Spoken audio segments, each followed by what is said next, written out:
Section 3.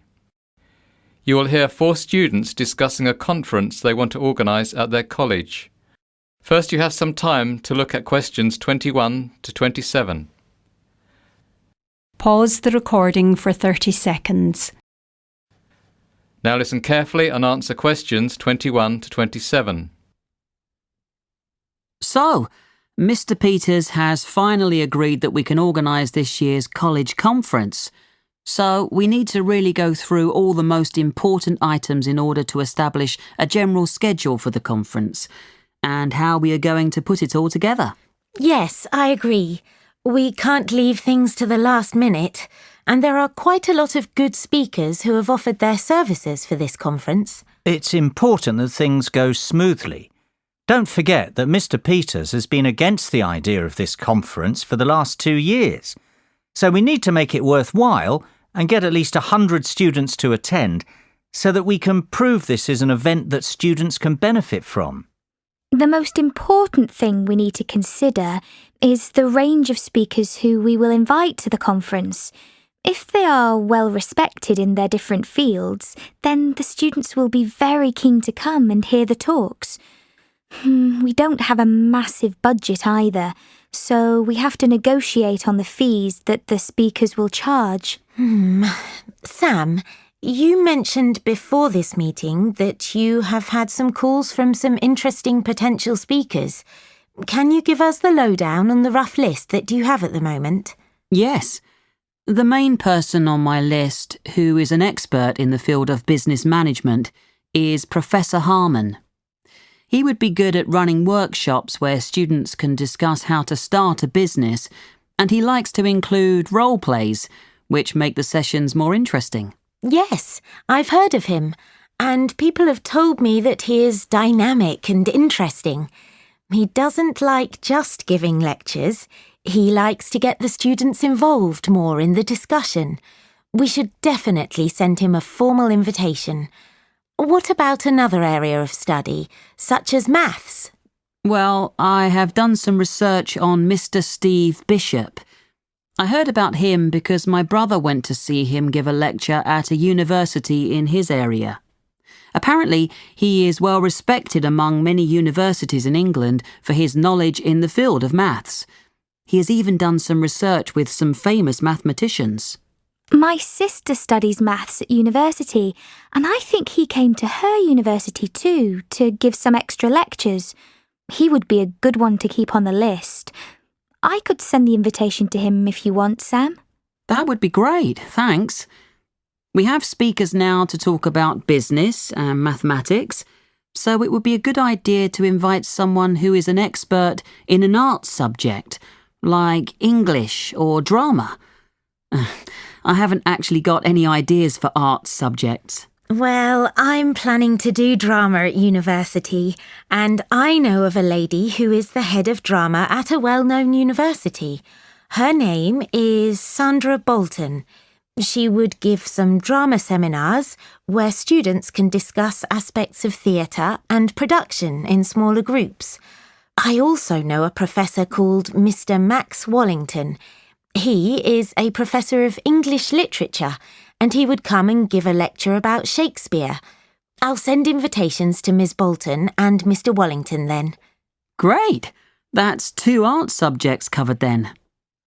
The final main subject area we need to think about is science. Dave, you want to study biology at university, don't you? Do you know of any professors we can contact? Well, there's the famous Professor Sean O'Brien. He's done quite a lot of work in the field of genetics. I'm sure all the budding scientists will really want to come and hear him speak. As well as this, there's the mad scientist Jeff O'Hara, who is very knowledgeable about Albert Einstein, and he can come and talk about his famous theories. Perfect!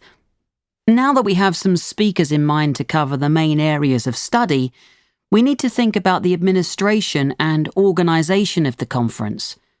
To start with, we need to send the invitations out to all the speakers we have agreed on school-headed paper. Kate, Lucy and I will take care of that.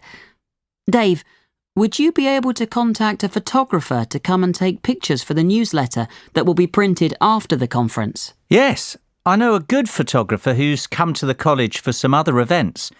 I will contact him as his photos were of really good quality. Lucy, would you be able to order the food and drinks?